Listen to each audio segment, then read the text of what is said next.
So మనతో ఉన్నారు Honey Groups managing director Obul Reddy garu. So real estate సంబంధించి చాలామందికి చాలా డౌట్స్ ఉంటాయి కాబట్టి ఈరోజు ఆయన అడిగి తెలుసుకునే ప్రయత్నం చేద్దాం. సార్ నమస్తే అండి. నమస్తే అండి. సార్ ముఖ్యంగా విశాఖ అనేసరికి రాజధాని ప్రాంతం అవుతుందని, లేకపోతే సెటిలర్స్ ఎక్కువ మంది ఉంటారు, చాలామందికి అవగాహన లేదు ఎక్కడ ఇన్వెస్ట్ చేయాలన్న థాట్ చాలామంది అడుగుతూ ఉంటారు మిమ్మల్ని. సో దానికి ఏం చెప్తారు సార్, మీ ఆన్సర్ చెప్పండి. So Visakhapatnam is the best place. So city of destiny, అందరూ సిటీ ఆఫ్ డెస్టినీ అని పిలుస్తూ ఉంటారు. సో కోస్టల్ ప్రాంతం, దట్టు ఇన్ ఆంధ్రప్రదేశ్లో ఏదైనా ప్లేస్ డెవలప్ అవుతున్న ప్లేస్ ఉందంటే అది ఒక విశాఖపట్నం అనే చెప్పచ్చు. ప్లస్ ఇంకొకటి స్మార్ట్ సిటీస్లో సెలెక్ట్ చేసుకున్న, ఇండియాలో 4 సిటీస్ని సెలెక్ట్ చేసుకున్నాలో అందులో Visakhapatnam one of the best city. So విశాఖపట్నంలో రియల్ ఎస్టేట్ మార్కెట్ చాలా బాగుంటుంది. రీజన్ ఏంటంటే క్యాపిటల్. ఎప్పుడైతే క్యాపిటల్ విశాఖపట్నం అనౌన్స్ చేశారో, విశాఖపట్నం మామూలుగా మార్కెట్ ఎప్పుడు అప్ అండ్ డౌన్స్ ఉండదు, రెగ్యులర్ గ్రోత్ విశాఖపట్నంకి ఉంటుంది. ఎప్పుడైతే క్యాపిటల్ అనౌన్స్ చేశారో 3 years బ్యాక్ క్యాపిటల్ అనౌన్స్మెంట్ జరిగిందో అసెంబ్లీలో, అప్పటి నుంచి వైజాగ్ని ఎగ్జిక్యూటివ్ క్యాపిటల్ కింద గవర్నమెంట్ ప్రపోజ్ చేసినప్పటి నుంచి చాలా టూ మచ్ ట్రాన్సాక్షన్స్ పెరిగాయి. ప్లస్ అపార్ట్మెంట్ కల్చర్ బాగా పెరిగింది. Day by day apartment culture is increasing. That high range apartments అంటే ఒక 10 floors 15 floors ఉన్న విశాఖపట్నం కాస్త, సో ఆల్రెడీ యాక్సెంట్ అవర్స్ చేశారు 35 floors before that. But like in city and Madhurawada చాలా ఎక్కువ హై రేంజ్ ప్రాజెక్ట్స్ రావడం జరిగింది. సో తద్వారా purchasing capabilities are increasing. So అందరూ ఎన్ఆర్ఎస్ ఇన్వెస్ట్మెంట్స్ పెరిగాయి.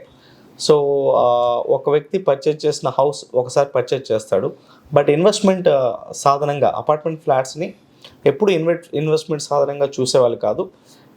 గడిచిన 3 years నుంచి అపార్ట్మెంట్స్ కూడా ఇన్వెస్ట్మెంట్ సాధనంగా చూస్తున్నారు క్లయింట్స్.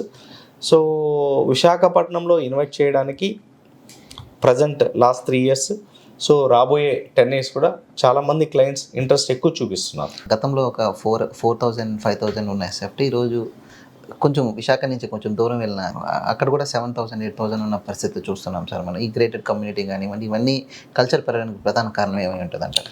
యాక్చువల్గా నేను 2,500 రూపీస్ పర్ ఎస్ఎఫ్టీ చొప్పున సేల్ చేయడం స్టార్ట్ చేసింది. నేను కంపెనీ స్టార్ట్ చేసిన 2016 January 7. 8 years అయిపోయింది కంపెనీ స్టార్ట్ చేసి. అప్పుడు మధురవాడ ఎగ్జాంపుల్ తీసుకుంటే, మధురవాడ ఏరియాలో 2,500 రూపీస్ నుంచి 3,000 రూపీస్ ఉన్న మార్కెట్ ప్రజెంట్ 5,000 రూపీస్కి వెళ్ళిపోయింది. సో ప్రధానమైన చేంజెస్ ఏంటంటే, సో ఒకటి కరోనా వచ్చిన తర్వాత స్లైట్లీ కన్స్ట్రక్షన్ కాస్ట్ పెరిగింది, లేబర్ ఛార్జెస్ ఇంక్రీజ్ అయ్యాయి. దీనికి తోడు ఎగ్జిక్యూటివ్ క్యాపిటల్ ఎప్పుడైతే అనౌన్స్ చేశారో drastically land prices are increase అయ్యాయి. ల్యాండ్ ప్రైసెస్ బాగా పెరిగాయి. సో తద్వారా 3,000 రూపీస్ ఉన్న purchasing means apartment flat 5,000 rupees. రీసెంట్గా ఒక హైరైజ్ బిల్డింగ్ స్టార్ట్ చేశారు. So Madhurawada they are selling is 6,000 to 6,500 rupees. 6,000 నుంచి 6,500 రూపీస్ సేల్ చేస్తున్నారు. So come to is Endada is 3,500 rupees market. So present 7,500, between 7,000 నుంచి 7,500 నడుస్తుంది.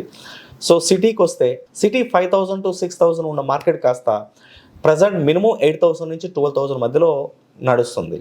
సో ఈ చేంజెస్కి ఒకటి మేజర్ చేంజ్ వైజాగ్ని ఎగ్జిక్యూటివ్ క్యాపిటల్గా అనౌన్స్ చేయడం.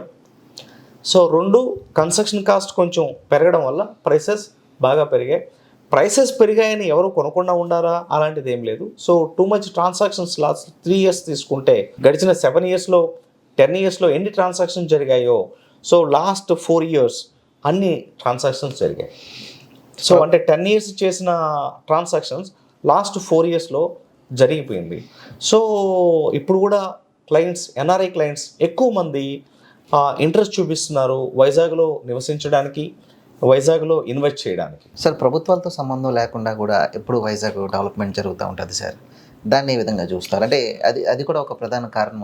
ఎగ్జాక్ట్లీ. ప్రభుత్వాలతో సంబంధం లేకుండా, గవర్నమెంట్తో సంబంధం లేకుండా వైజాగ్లో రియల్ ఎస్టేట్ గ్రోత్ ఉంటుంది. కాకపోతే ఈ గవర్నమెంట్ వచ్చిన తర్వాత, వైజాగ్ని ఎగ్జిక్యూటివ్ క్యాపిటల్ చేసిన తర్వాత ఇంకా ఎక్కువ మంది చూపు, investors they are interested to invest in Visakhapatnam, that to in real estate అది కూడా రియల్ ఎస్టేట్ అంటే లేఅవుట్స్లో ఎక్కువ ఇన్వెస్ట్ చేసేవాళ్ళు. సో ప్రజెంట్ అపార్ట్మెంట్ ఫ్లాట్స్ కల్చర్లో ఇన్వెస్ట్మెంట్ సాధనంగా అపార్ట్మెంట్ ఫ్లాట్స్ని తీసుకోవడానికి ఎక్కువ ఇంట్రెస్ట్ చూపిస్తున్నారు. వైజాగ్ చుట్టుపక్కల అంటే 45-50 కిలోమీటర్స్ రేడియేషన్లో అప్ టు ఇప్పుడు తగరపల్స వరకు అపార్ట్మెంట్ కల్చర్ చాలా బాగా నడుస్తుంది. ఇటు చూస్తే అచ్యుతాపురం వరకు అపార్ట్మెంట్ కల్చర్ బాగా నడుస్తుంది. So towards Tagarapuvalasa to Achyutapuram మొత్తం సో అపార్ట్మెంట్ కల్చర్ బాగా పెరిగింది.